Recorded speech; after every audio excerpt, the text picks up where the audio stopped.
channel. My name is Rachel, and today, as you probably saw in the title, I am sharing some of my favorite tools for paper crafting, and this is a collaboration hosted by Conny. So thank you so much, Conny, for asking me. This has been such a fun collaboration to do and very unique. I'm going to list everyone's information down below of everyone involved in this collaboration, so you can check out their videos too. I think it'll be really cool to see like what kind of items we have in common that we chose and what is different, the more popular items. So I think that'll be really fun to see what everyone's favorite tools are.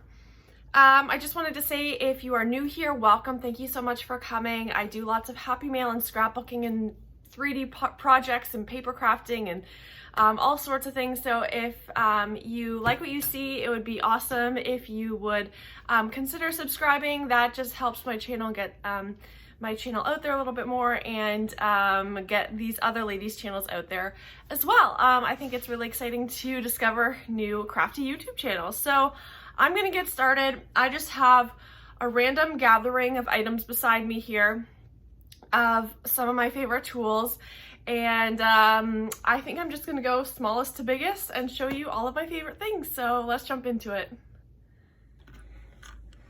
So apparently my cat wants to join us. This is Harvey. The first thing I wanted to show you are my adhesive. So I use the Tombow Mono Permanent Adhesive. I get this from Michaels. I'm in Canada, so Michaels is basically the only in-person store that I have to choose from. So this is what I use, and you can get refills of it that you just take off one half of it and you refill it, and they come in packs of 3.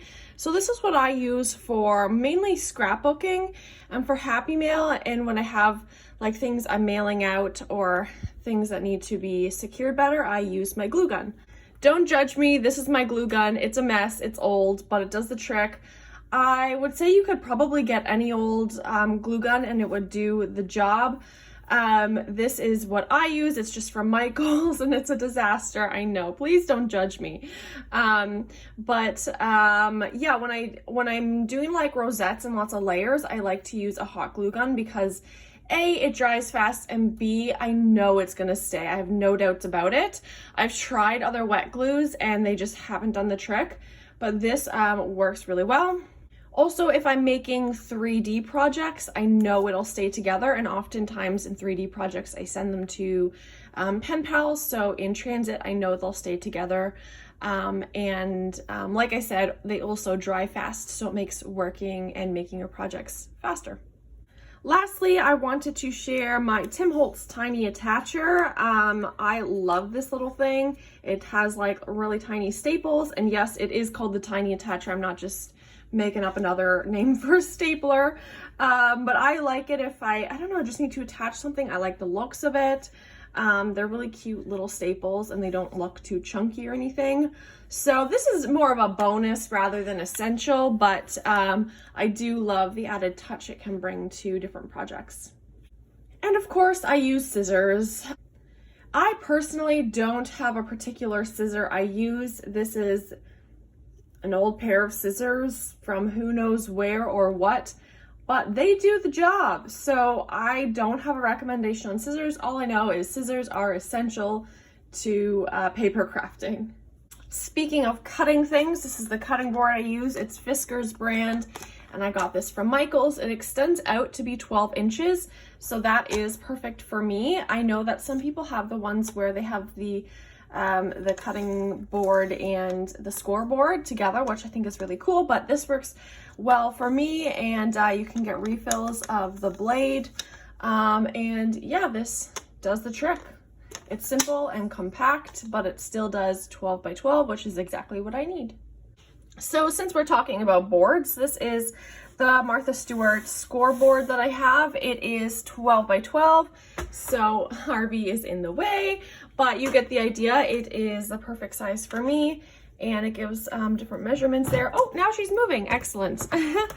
And it has the scoring tool. I don't like this one as much as I like the one I'm going to show you in a minute, but it does have that included. So this is great for big projects, 3D projects, stuff like that, where you will need a 12 by 12 scoreboard. I like the big size. I mean, it would be cool to have like a small one and a big one, to have like one that's like compact, but honestly, I just need one. I don't really need two.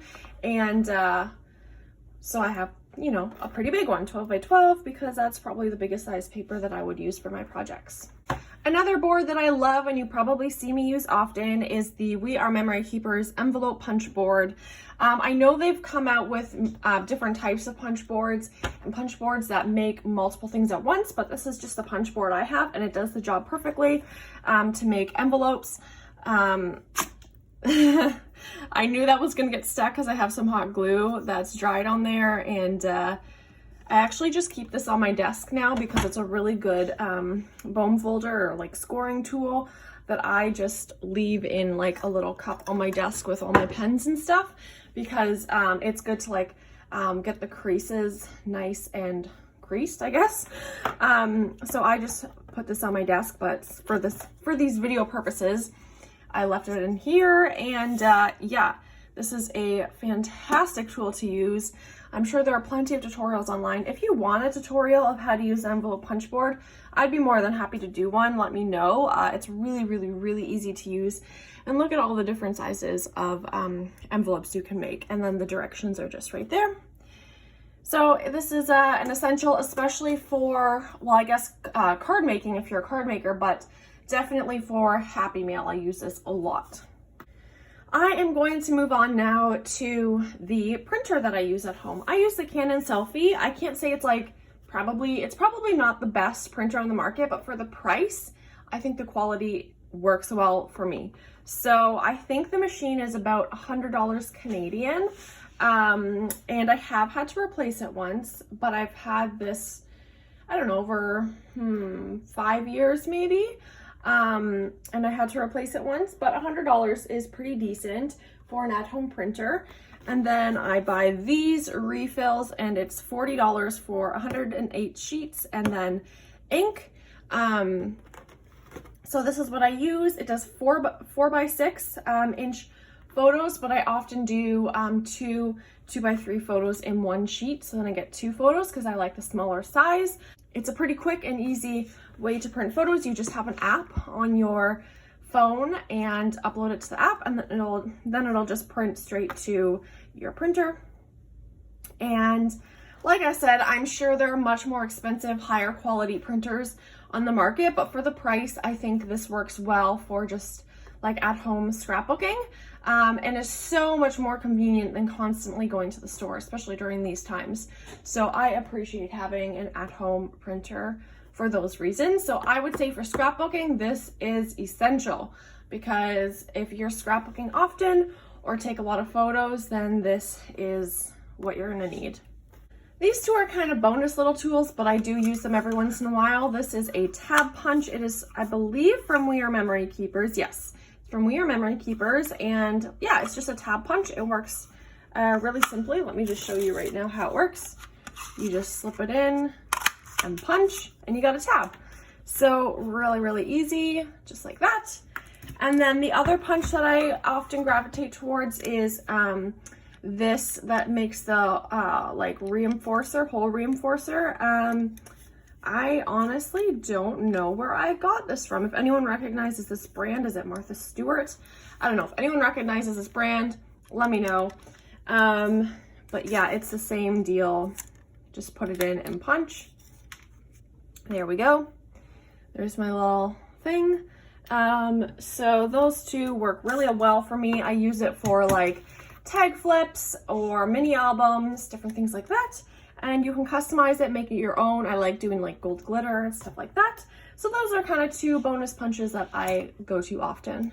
And then lastly is my sewing machine. So this is what it looks like. Nothing special. I actually just got it this year. It was kind of like my COVID gift to myself. I'm an essential worker, so I work a lot during COVID, and I thought, oh, if I'm gonna invest in something new, because we're gonna be all at home and bored, then sewing it is, and sewing on paper craft projects, that is.